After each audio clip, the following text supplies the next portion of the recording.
A massive fire is raging in the city of Bosch in the Netherlands. It is the year 1463. Panic has erupted.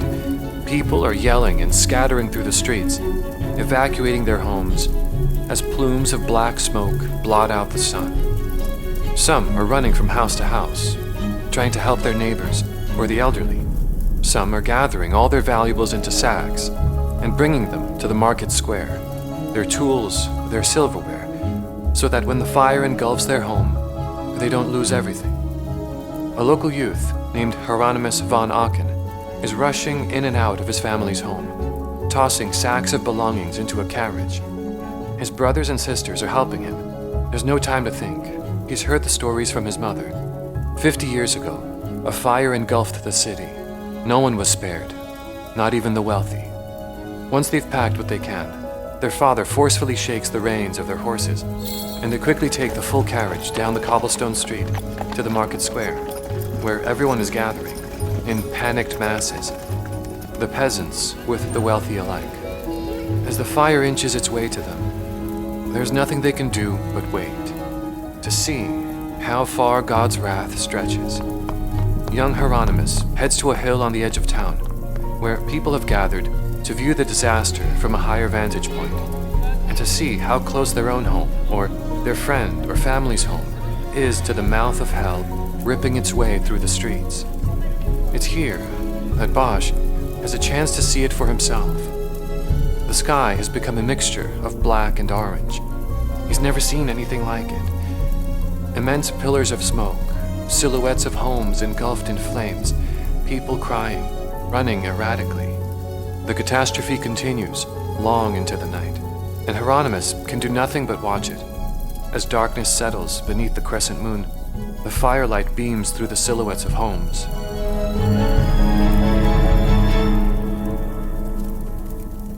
There is a terrifying beauty to it all.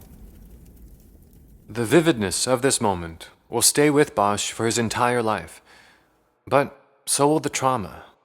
This fire of 1463 destroys 4,000 homes in Bosch, almost leveling the entire city. Bosch is only 13 years old at this time.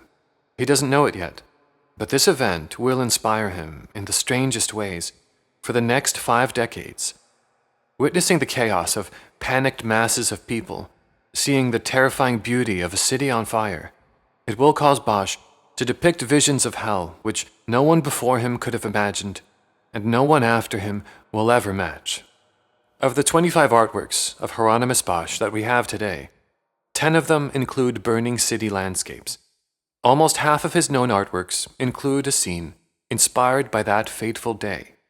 It is a motif of his work which is as recognizable as his signature. The artists before him always depicted hell with burning caverns and underground cauldrons. But it is Bosch who imagines that a city itself can become a hell. And although his only direct reference for this depiction was that catastrophic fire of 1463, watching it at 13 years of age left such an impression on his young artist's mind that he was able to summon it decades later in his greatest artworks. Without further ado, put your funnel caps on. We're going to Bosch's hell, and we're going to descend deeper than anyone else has ventured before.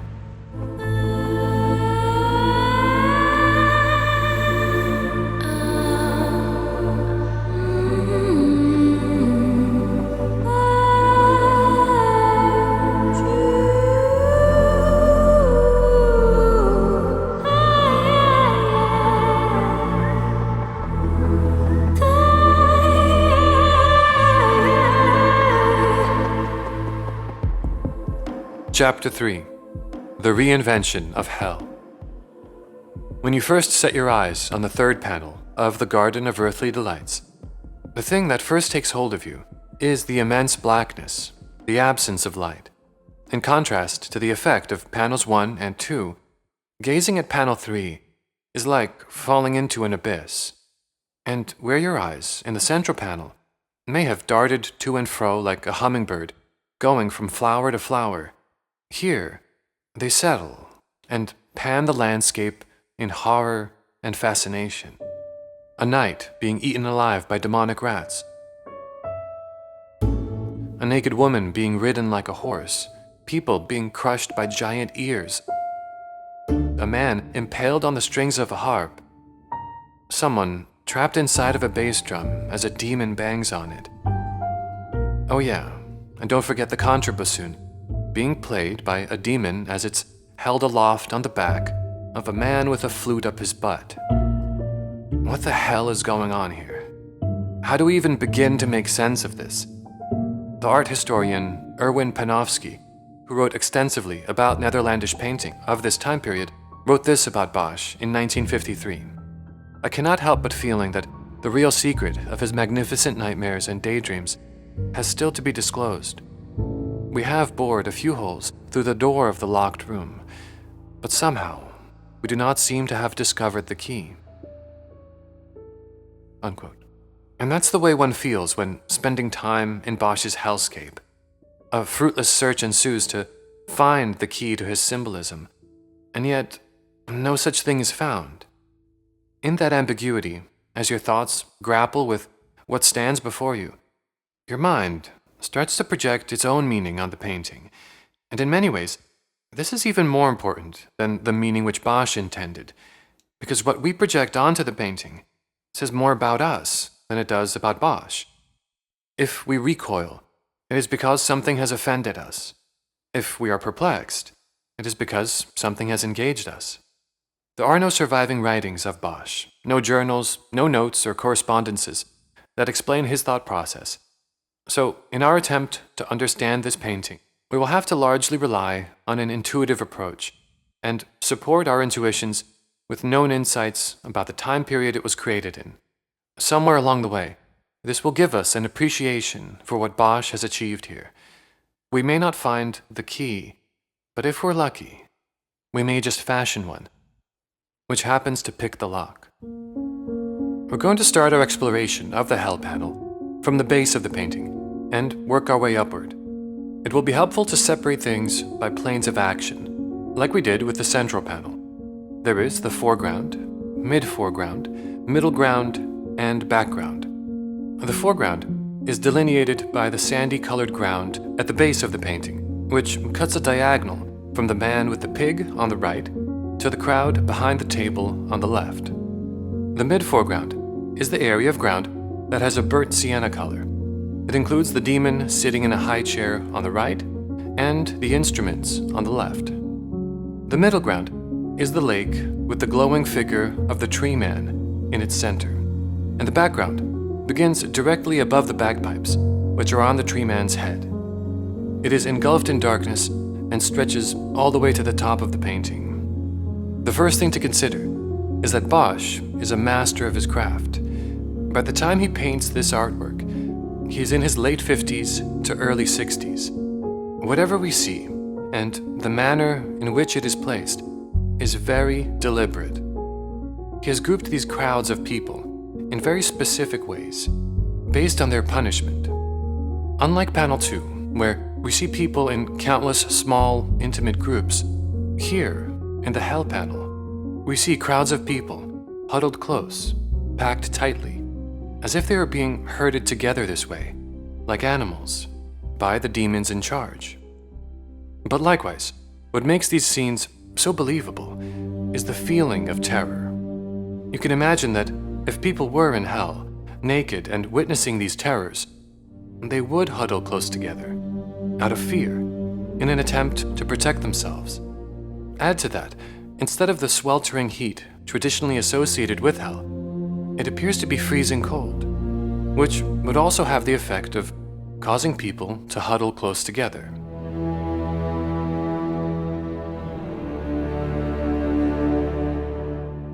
Let's direct our attention to the foreground of the painting, at the bottom of this panel, where we'll begin our analysis with one of the most confusing scenes in the entire painting. In the bottom right corner, we see a naked man sitting on the ground with his legs extended. He is being embraced by a large pig wearing a nun's habit.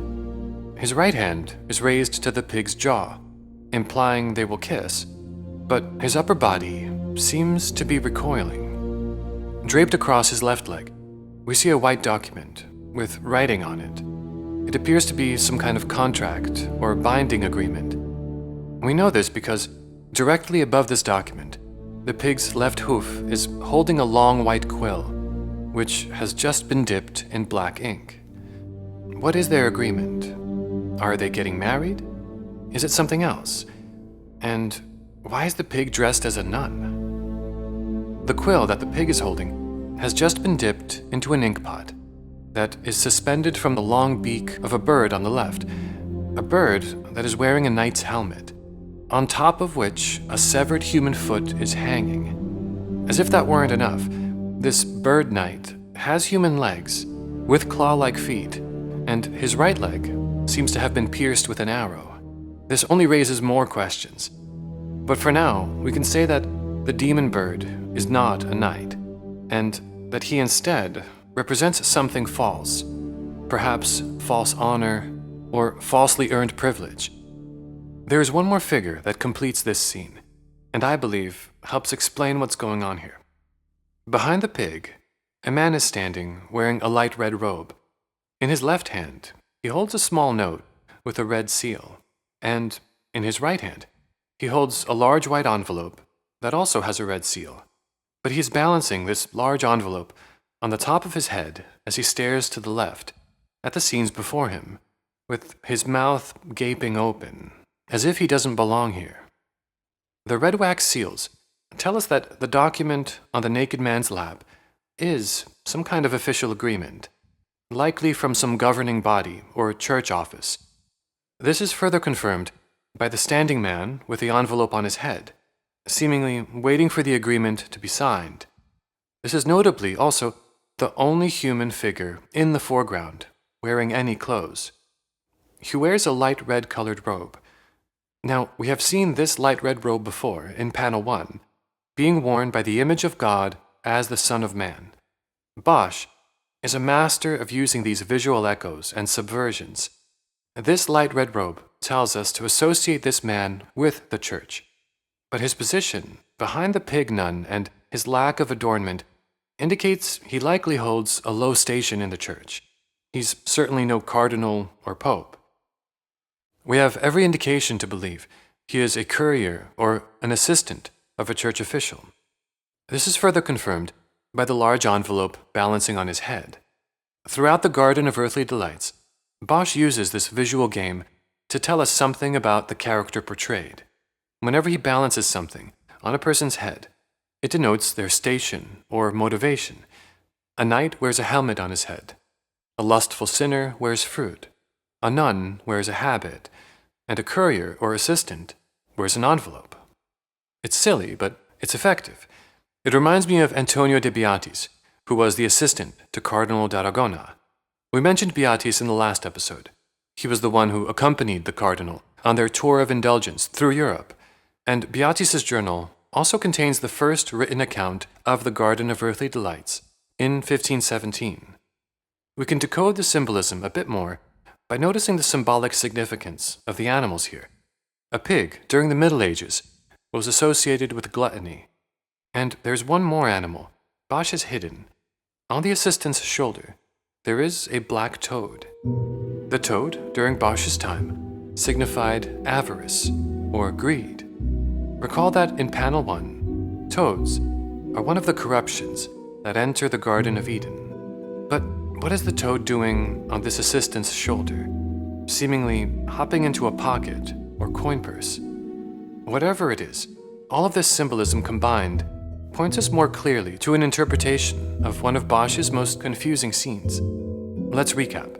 First, the pig nun. Pigs representing gluttony, nuns representing the Catholic Church. The document, an official agreement. Their embrace implies a formal union. The courier, in a light red robe, representing an administrative arm of the church. The black toad on his shoulder, representing greed. The bird demon in a knight's helmet, representing false honor.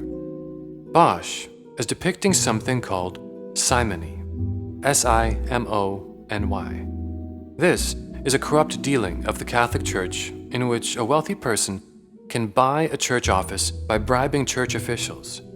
For example, if you were wealthy enough, like perhaps one Cardinal d'Aragona, you could pay off a few church officials and be given the sacrament to become a cardinal. This was considered a very serious problem of the Catholic Church from as early as the 5th century, all the way to Bosch's time. In the 1300s, the book Dante's Inferno gives a special place in hell for people engaging in such deals, including putting Pope Nicholas III there, who is specifically condemned for simony. And around Bosch's time, in 1494, when Bosch may have already been working on this painting, a monk of the Carmelite order preached publicly against the practice of simony, and was found dead in his bed from 20 stab wounds. Yeah, sounds less like a church and more like the mob. This calls to mind one of the difficulties with interpreting Bosch 500 years later. Like in the case of simony, he may be depicting scenarios and symbols which the people of his time easily understood, but which are no longer commonplace for us. Let's now shift our attention to the next scene, on the left side in the foreground. Here, we see a chaotic mess of bodies, demons, parlor games, and violence being done with swords and knives. In the front of this crowded mess is a large table which has been knocked over. A rodent demon, dressed like a hunter or guard, is stabbing a man through the chest with his longsword. The rodent demon is restraining the naked man against the table by his neck. In addition, a knife is pierced through the right hand of the naked man. The art historian, Stefan Fischer, connects the symbolism of this confusing scene to a specific subject matter often seen in the art of the Middle Ages and early Renaissance, the evil inn.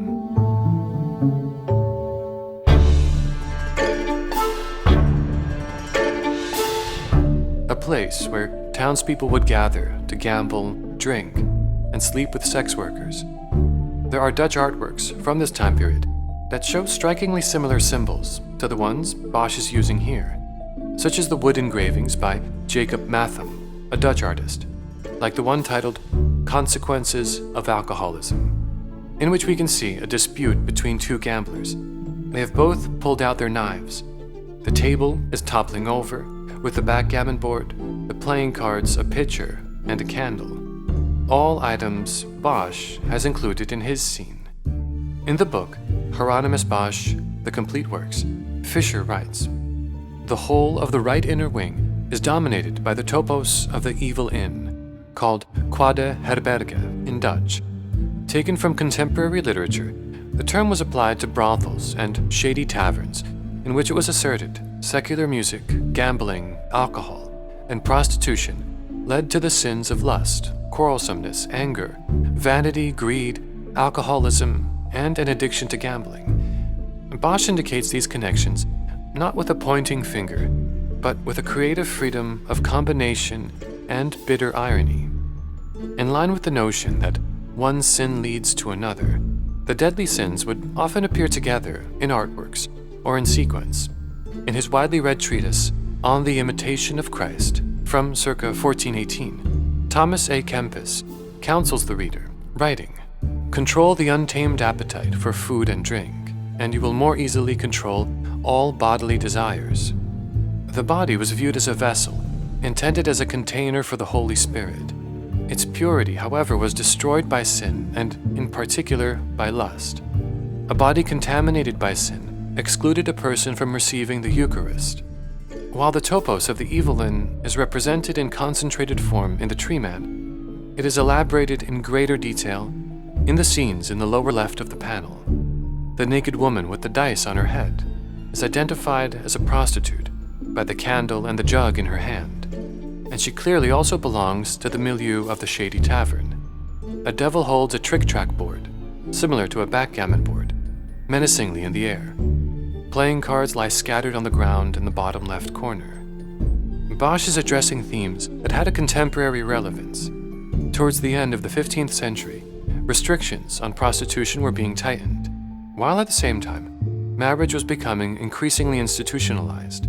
Gambling, which was often accompanied by drinking, was considered to lead to overexcitement, arguments, and outbursts of temper, and was thus frequently banned."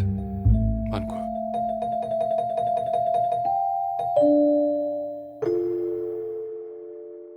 In addition, some texts from the time period mention these specific behaviors as ones the aristocracy and civic elite should avoid.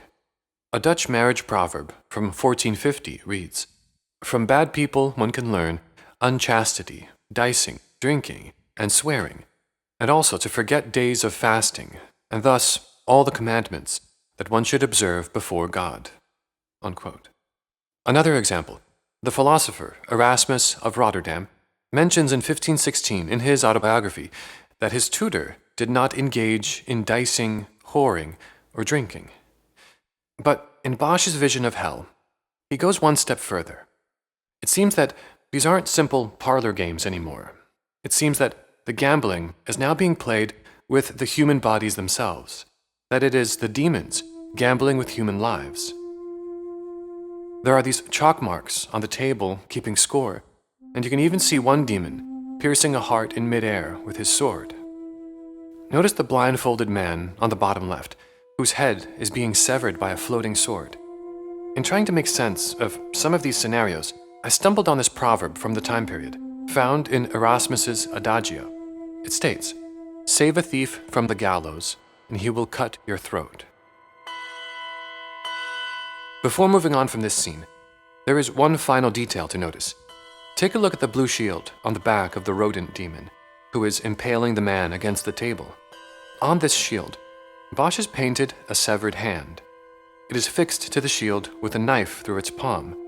The hand is paradoxically giving the symbol of benediction, while it balances dice on its extended two fingers. This appears to be an echo of the hand of God which we see in panel 1. It is also a right hand, so there's no doubt Bosch has done this deliberately. But here, it is presented as a mockery. The center of the hand is pierced through by a knife, mimicking the wounds of Christ's crucifixion. This is the logic of evil, a mockery of all that is good, the use of God's blessing on a game of chance. How Bosch could conceive of this dark visual metaphor 500 years ago is a testament to his creative genius.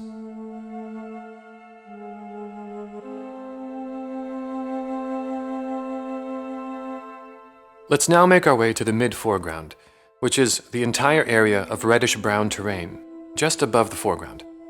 It's here that we meet one of Bosch's most famous characters from all of his paintings, the Prince of Hell. Here he is on the right side, seated on his tall golden throne. But he is not relaxing. He seems to be performing a very specific duty. He is devouring humans with his enormous beak, swallowing them whole, and excreting them out of a blue sack from his rear, which hangs underneath his tall chair. The humans falling out of the sack drop into a circular opening in the ground where terrified faces are seen looking up from the darkness. It's a disturbing image.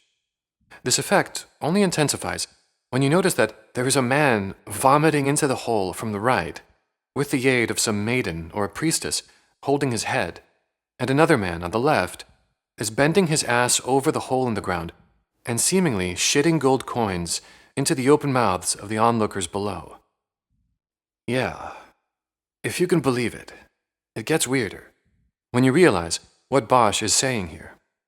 Now, I haven't heard anyone talk about the specific symbolism of this coin and vomit hole, so I'm proud to say that this next insight is my personal revelation. As we established before, a dominant theme of what Bosch is doing in the Hell panel is the perversion of all that is good, such as the skewered benediction hand being an echo of God's hand in panel 1. I think these falling coins are also a perversion of something from panel 1. That is, the disc-like leaves on the vine, which are climbing up the dragon blood tree next to Adam. If you recall, in part 1, we talked about how the dragon blood tree foreshadows the sacrifice of Christ for the sins of man, and the disc-like leaves, which Bosch has rendered with such great care, are symbolic of the Eucharist, or Holy Communion, an integral ceremony of the Catholic Church.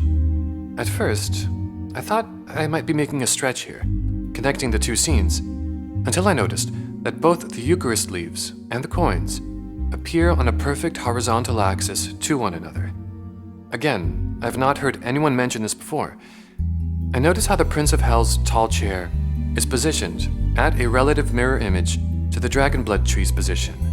This hole, where terrified people with open mouths receive gold coins from an ass, is Bosch's perversion of the Eucharist. This is hell's unholy communion, and the proverbial blood of Christ, which a priest drinks along with the Eucharist, is this other man's vomit.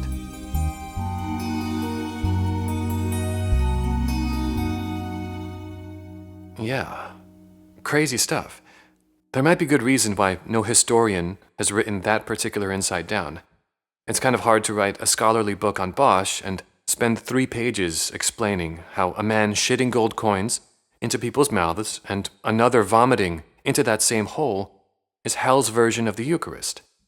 But there you have it. On Creative Codex, we call it like we see it. And don't send me angry letters. I didn't paint this. If we explore this scene a little more, we see more symbolism. Some historians point out that the chair that this Prince of Hell is seated on is a type of aristocratic toilet, one which would have been positioned in such a way that wealthy people could do their business inside their home, and it would go right into the drainage canal outside, without having to leave their residence, unlike common folk who would have to go outside, or in a bucket they would have to empty into the canal. Because Bosch was upper middle class, it is very likely that he had one of these aristocratic toilets in his home. Notice something about this demon. He is wearing a large pot on his head. Recall that in earlier scenes, Bosch balances objects on people's heads to denote their station or motivation. This Prince of Hell does not wear a crown, but rather a cauldron. This may indicate his motivation, to eat. His dominant drive is his appetite, just like the people in the central panel. It's important to point out that this demon has an owl's head. Look at the beak and the eyes. Recall that it is an owl in panel 1, inside of the shadowy opening of the baptismal font, seated on a symbolic crescent moon, which is the cause of the corruption in Eden.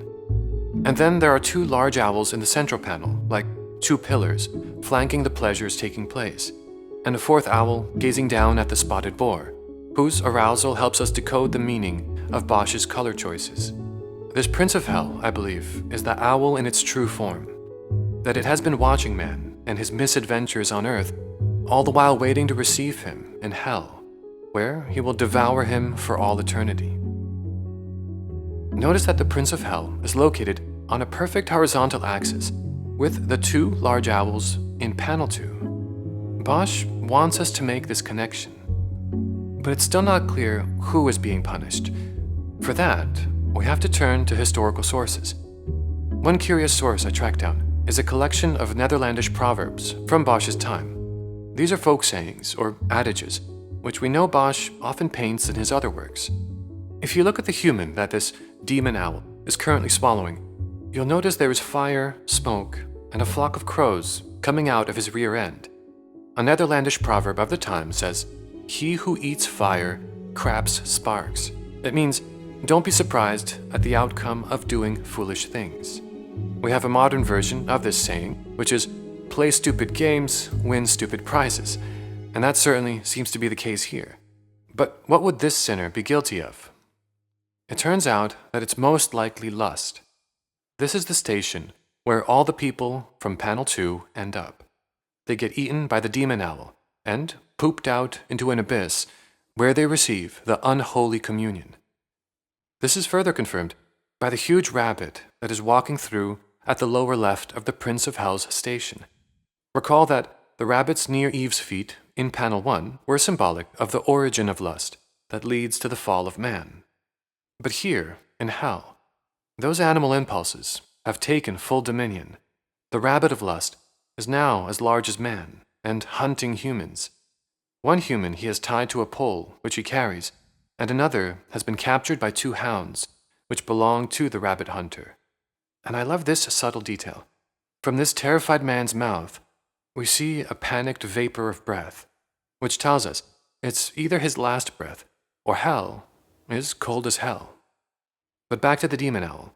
It's very likely that Bosch took some inspiration for this character from a book called The Vision of Tundle. That's Tondal.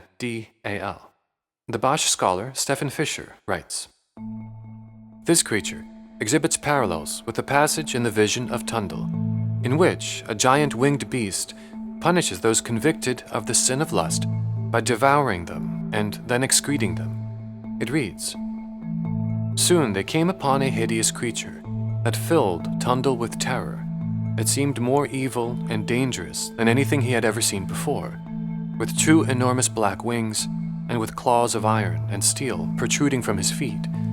Its neck was long and slender, but held a huge head in which burned two red eyes, set wide apart, and its mouth was wide and spat fire in a seemingly inextinguishable stream. Its nose was tipped with iron. The beast sat in the middle of a frozen lake, swallowing terrified souls which burned inside its body until they were nearly wasted away. But then they were expelled from this horror in the creature's excrement and left until they had recovered and become whole once again. But they were not delivered from this pain. The cycle was renewed, and they had to endure it again and again. This punishment was specifically ordained for monks, clerics, priests, and canons, and other men and women of the Holy Church who have indulged their carnal desires, ignoring the strictures of their order and leading their lives as they wish. The Vision of Tundle was written down in around 1149 by the Irish monk Marcus at the Scots monastery in Regensburg. It tells the story of Tundle, a notoriously unscrupulous man who falls unconscious one day during dinner and is shown a vision of the afterlife. An angel guides him through numerous scenes of hell and finally shows him a glimpse of heaven.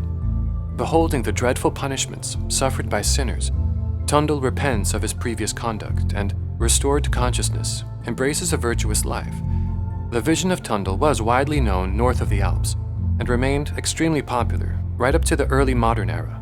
It forms part of the same genre of vision literature as the Divine Comedy by Dante Alighieri." Unquote.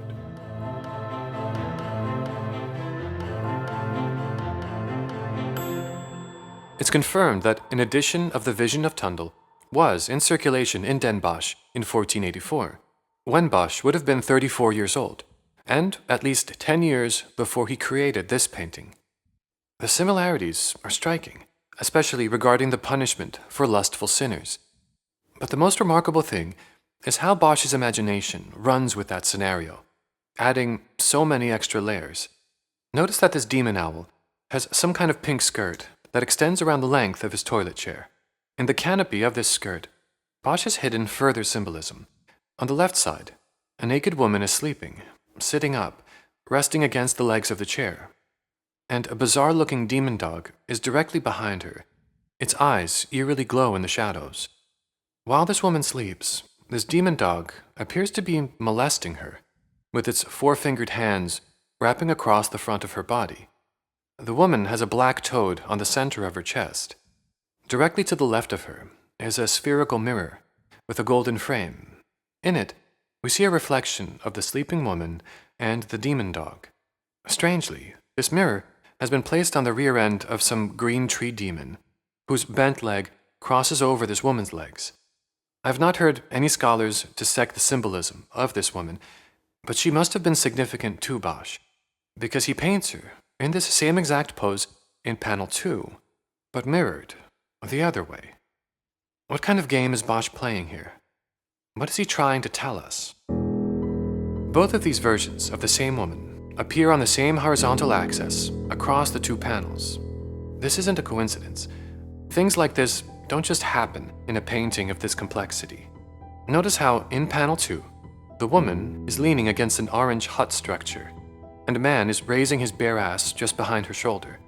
In hell, she is leaning against the prince's toilet chair, and again, directly behind her shoulder, a man is displaying his bare ass. These choices are deliberate, and as we have noticed in the earlier scenes, Bosch plays with these visual echoes in a way that weaves the three panels together. But what does it mean? Is the woman dreaming about hell? It feels deeper than that. Does she represent the sleep of wisdom? In more ancient traditions, such as Jewish mysticism and Gnosticism, wisdom is understood to be a female emanation of the divine. Even in Greek culture, Athena represents wisdom. Another interesting thread. In my research of Bosch's time period, I've read historians say that nude figures in paintings of the Middle Ages represent the soul, in its transit outside the physical body. That's why in the manuscript, The Vision of Tundle, you can see that Tundle is naked while the angel is clothed. Is this woman the soul of man? If we analyze this painting, according to analytical psychology, Dr. Carl Jung might say that what is being shown is Adam's soul, or universal man's soul, in its descent into hell across the three panels. Jung often wrote that the soul of a man is feminine, and the soul of a woman is masculine. But whatever Bosch meant by this, he wants us to make these connections, because not only does this woman echo panel 2, she also echoes panel 1. Notice the position of Adam's body in the Garden of Eden. It is exactly the same posture, all the way down to how his hands are placed, one on his thigh and one on the ground. And again, Bosch has positioned all three on the same horizontal axis. With all this in mind, I was reflecting on the sleep of wisdom, and it hit me. Through this sleeping woman and her mirrored poses, linking back to Adam, Bosch is representing the ignorance of the knowledge of our soul's descent into material reality, the spiritual fall of man.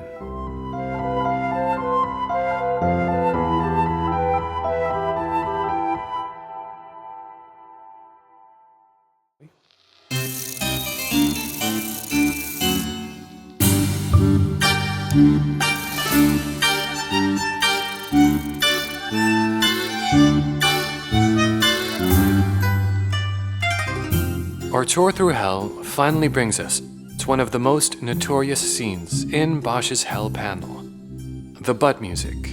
I was half hoping we didn't have to talk about it, but it seems there are a few misconceptions out there about this particular scene which we need to clear up, especially if we ever hope to understand what Bosch was trying to say. There is a scene to the left of the Prince of Hell which shows a crowd of musicians and music instruments. At the base of this scene, just under the lute, you can see the naked posterior of a man who has music notation inked on his butt cheeks. The question which has plagued bloggers and YouTube channels for years is, what song did Bosch write on this man's rear end? And can we play it? In reality, this is the wrong question.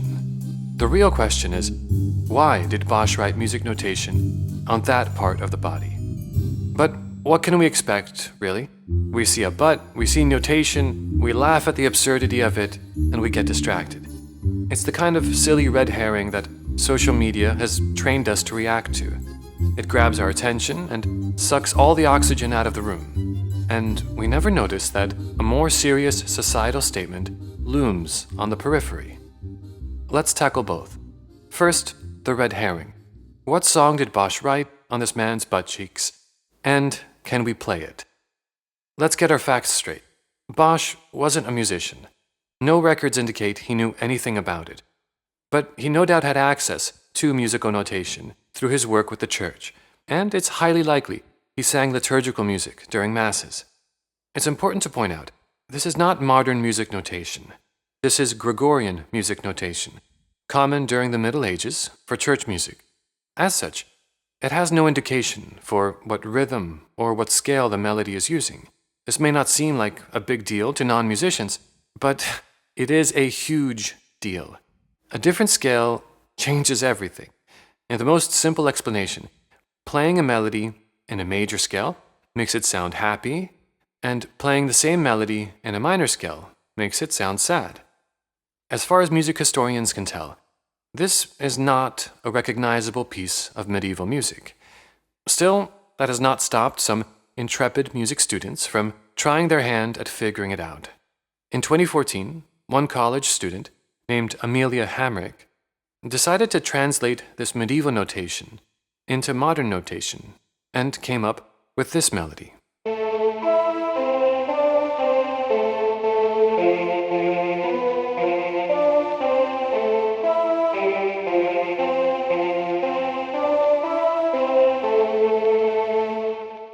she posted it to her Tumblr, and people went crazy for it. This 500-year-old butt music. It was a viral hit. She ended up interviewed on several news segments, and people loved it. But notice the notes have no sense of rhythm, because the notation has no rhythm. So even if it was a real song of the 1400s, we have no way of playing the rhythms correctly. We can only make guesses. For example, here's one interpretation I came up with.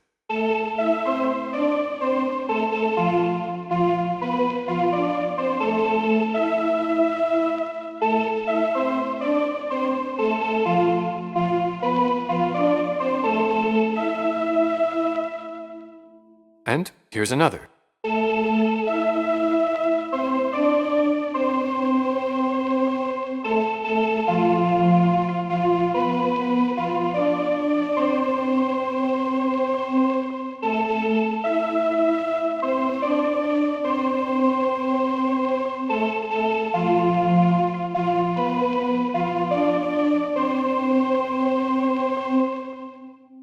They are both equally valid. And to make matters worse, because there is no clef included in this medieval notation, we can't be certain what scale or mode the melody is sung in. So instead of A minor, like Amelia transcribed it in, it might actually be played in G major, and it would sound like this.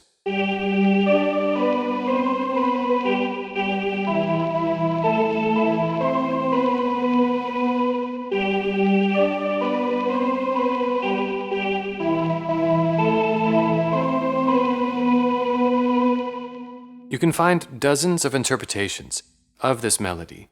Here's one of my favorites, by a Spanish group known as Atrium Musicae. That's A-T-R-I-U-M, M-U-S-I-C-A-E, on a record they released in 1978, which takes its inspiration from the Gregorian notation on this man's butt. Atrium Musicae call this piece Codex Gluteo.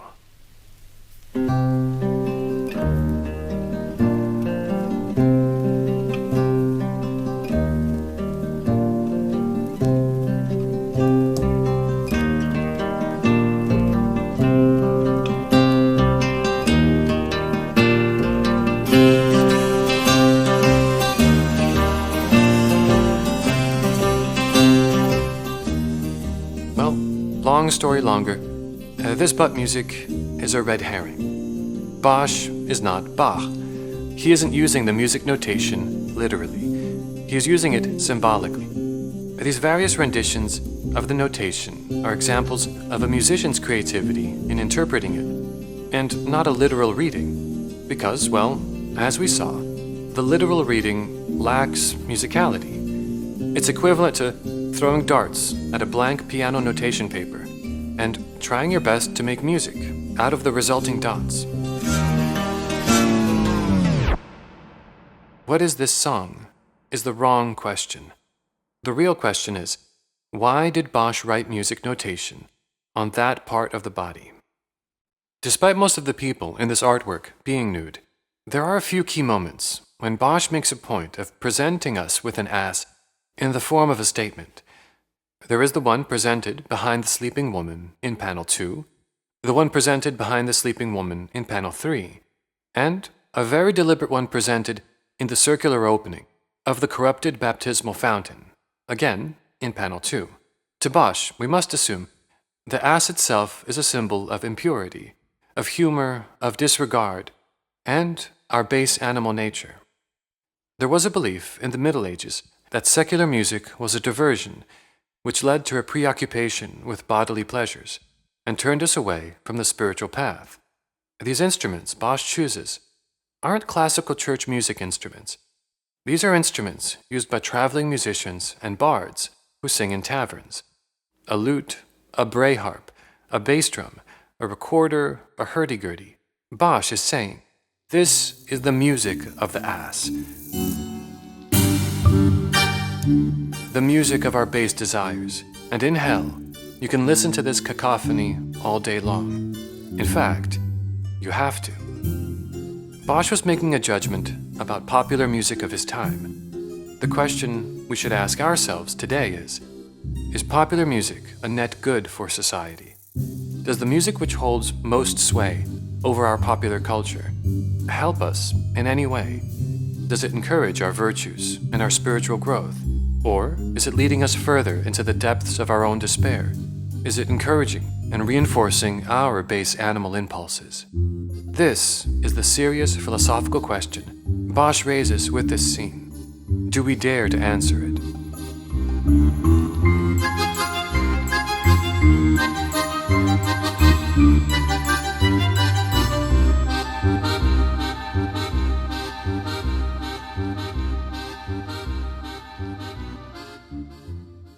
It's time to shift our attention to the middle ground of the painting. It's here that we begin to see darker colors dominate the space. The air in the middle ground is filled with deep black shadows and cold gray tones. At the base of this section, you can see a frozen lake. Not exactly what one would expect from a depiction of hell from 500 years ago. Instead of a lake of fire, we see a lake of ice.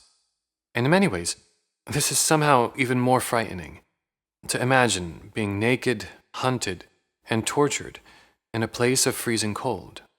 On this frozen lake, we see one person ice skating, another person bending over while standing on an enormous ice skate, with either his hands bound by a rope attached to the back or holding it willingly, and a third person to the left who has fallen into the freezing water, grasping onto his own oversized ice skate, trying to climb out.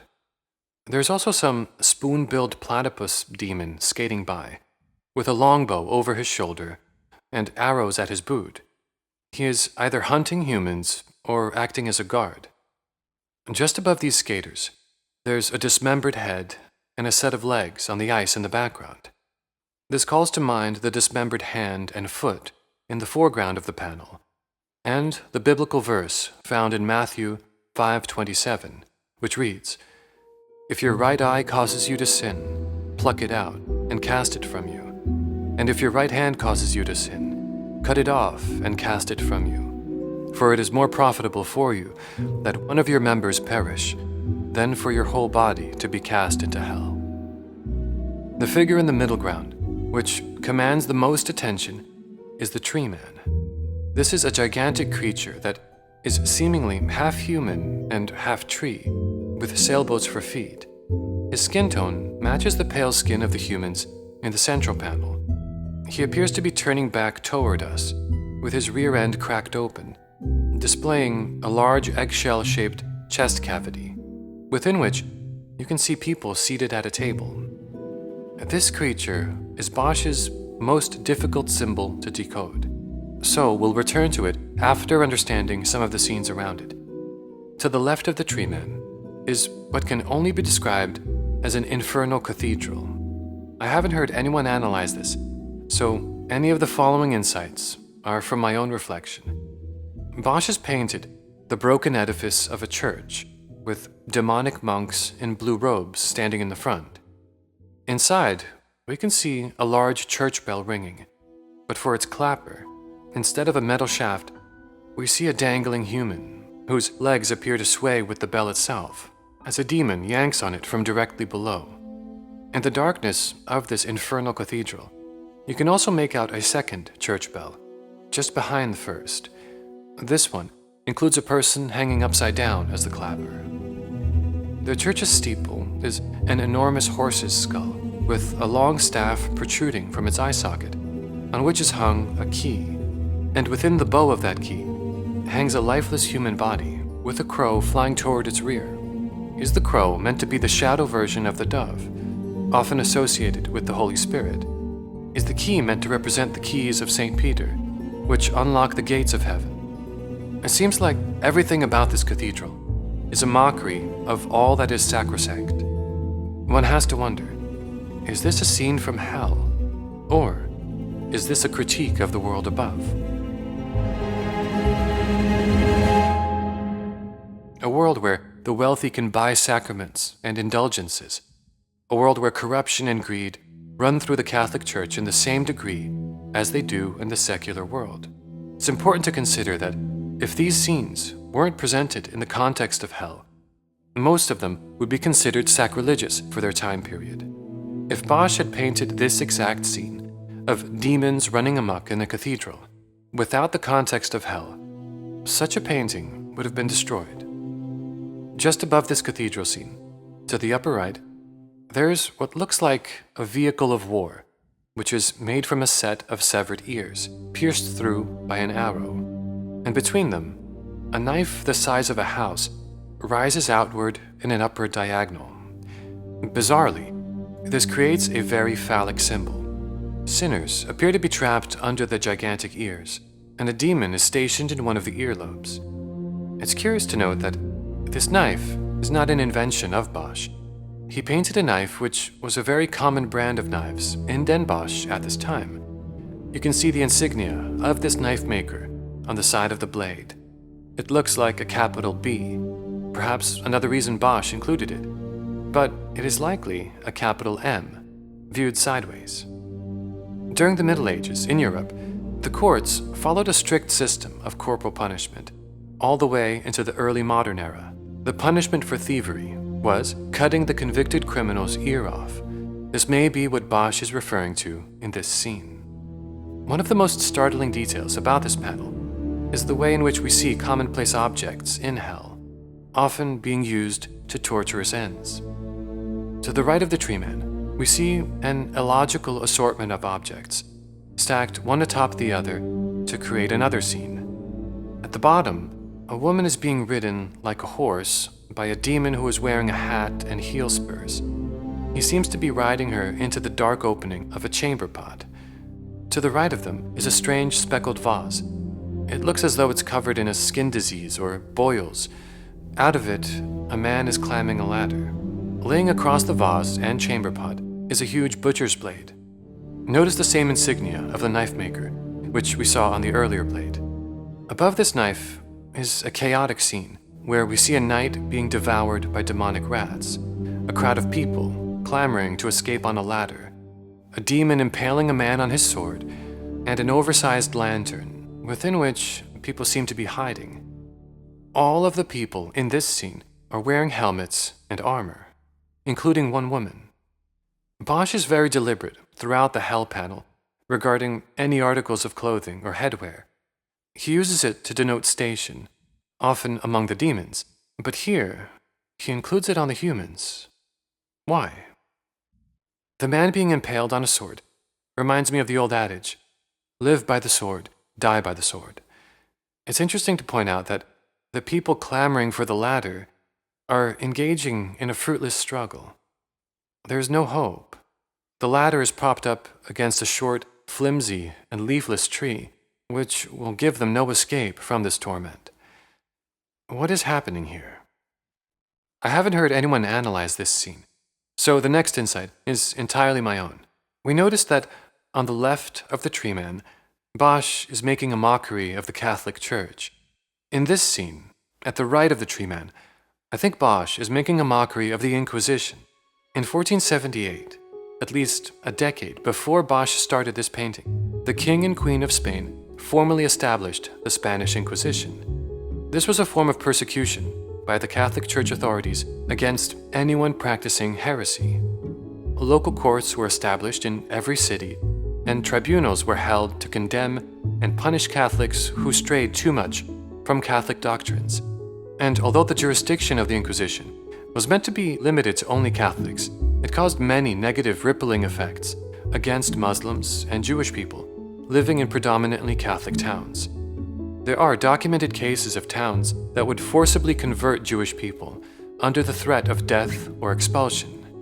And of course, after they had been converted as new Catholics, they had to adhere to the doctrines of Catholic codes of conduct or be sent before the Inquisition tribunals. By 1492, all the Jewish people who had not yet converted were expelled from Spain.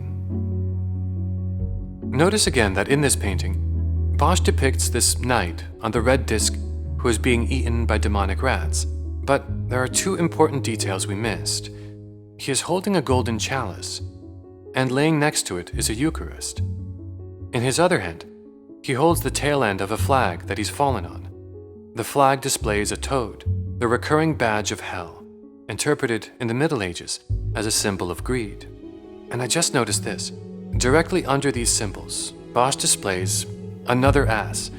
Recall the 3 other instances of this: the 2 sleeping women and the shadowy opening in the corrupted fountain. Here it is shown in immediate proximity to the holiest of Catholic symbols, the golden chalice and the Eucharist. A bold statement. The more we examine these symbols that Bosch paints, the more and more we see Bosch is a thoroughly modern artist. Chapter 4. The Tree Man. The Tree Man, in the center of the Hell panel, is one of the enduring mysteries of Bosch's work. He is towering over the chaos around him, seemingly unfazed, and perhaps even relishing it to some degree, as he appears to be smirking. The longer you stare at this Tree Man, the more interesting he gets. The sailboats he has for feet are being dragged across the frozen lake. In each sailboat is a demon who steers the course. For some reason, the Tree Man has a fresh wound on his right leg, which is bandaged and bleeding. Inside of his eggshell chest cavity, there appears to be a tavern. A ladder from the left side ushers people into this apparent safe haven, the only scene in the Hell panel where people are not being tortured or dismembered. There are 3 people at a table, sitting on a giant toad, and they're lit from the right side by firelight. The barmaid is filling a pitcher from a wooden cask on the left, and upon closer examination, she appears to be a demon rather than a human. During the late Middle Ages, the body was viewed as a vessel for the Holy Spirit, but here, in the body of the Tree Man, it is being depicted as a vessel for vice. Looking above the Tree Man's barrel chest, we see a flat disc, which is balancing on his head. In the center of this flat circular disc, pink bagpipes are standing tall, and a procession of couples is circling the bagpipes. Notice that the couples are not only humans, but instead, to each man is paired a demon. The sinners on the flat circular disc walk in a circle, counterclockwise, exactly the same direction of the animal procession in the central panel, a journey with no end or purpose. Bosch further connects the Tree Man to the earlier scenes by this flat circular disc. Notice that we see the disc in the middle ground of panel 3. So too, a disc-like pool of water is in the middle ground of panel 2, as if the ground itself were carved from this shape. And we again see the echo of this disc in panel 1, where it is the unnatural shape of the shadowy pool at the base of panel 1. And it also appears twice in the blue background of that panel, but on its side. It's such an unnatural design that we have to assume Bosch uses it deliberately. But what does it mean? Is it simply a way for Bosch to thread the panels together? Or does it imply something more, like a plane of action? The earth on the exterior panels seems to also be a flat plane, with water filling the orb underneath it. Or perhaps the circular disc represents material reality itself.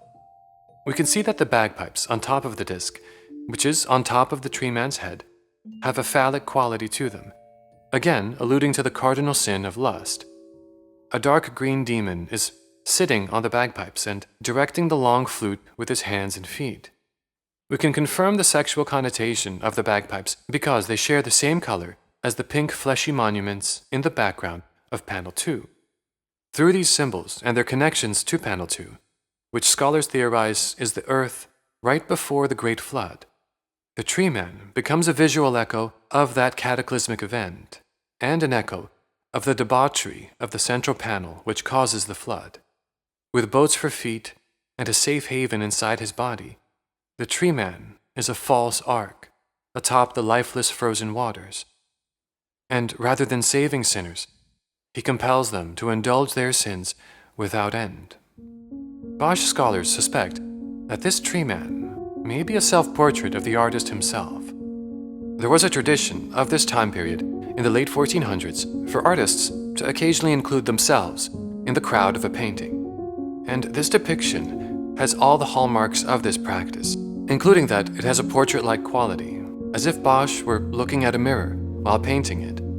and it's important to note that it's the largest face from all the panels, so Bosch would have likely used a life reference for it. Not many people know this, but this wasn't the first time that Bosch depicted the tree man. Among the handful of drawings we have by Bosch, there is one that bears a perfect resemblance to this figure. You can find it by searching Bosch tree man drawing. It includes everything: the sailboat feet, the tree trunk legs, the backward glancing pose, the tavern chest. It even includes an owl high atop the tree growing from the tree man, and a flag of a crescent moon. Recall that it was an owl in the opening of the fountain in the Garden of Eden panel, which seemed to be perched on the crescent moon. Of course, the setting is different in this sketch. It is not hell. Instead, it is a nature landscape. It's curious to note another clue: Bosch's name. It means the forest, or the wilderness.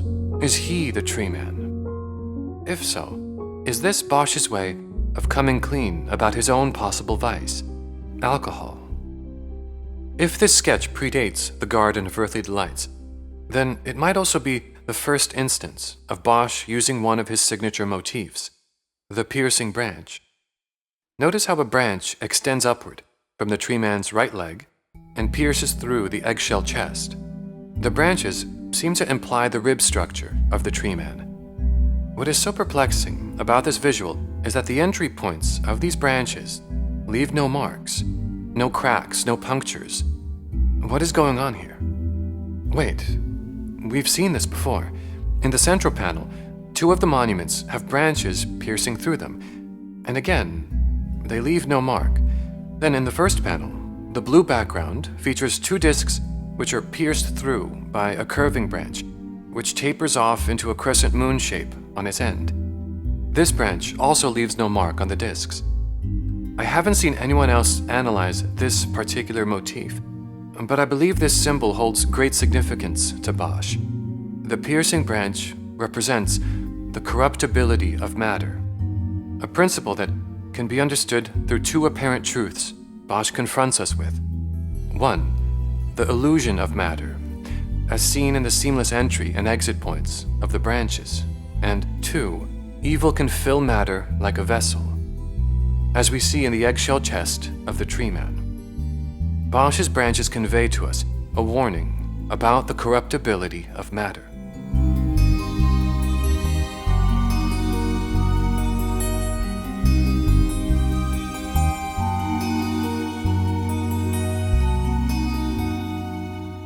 The more time one spends with this hell panel, the more one gets the sense that Bosch isn't representing hell. Not in the literal sense. He is representing the human condition, with all the bitter honesty that only a great artist can convey. This isn't hell. This is a mirror of all that we are capable of in our darkest hours. Bosch reaches into the shadows of our psychology and shows us what our true motivations are, if we cast aside our virtues. Despite the strictness of his Catholic faith, it's clear that Bosch, like all great artists, did not limit himself to only one world.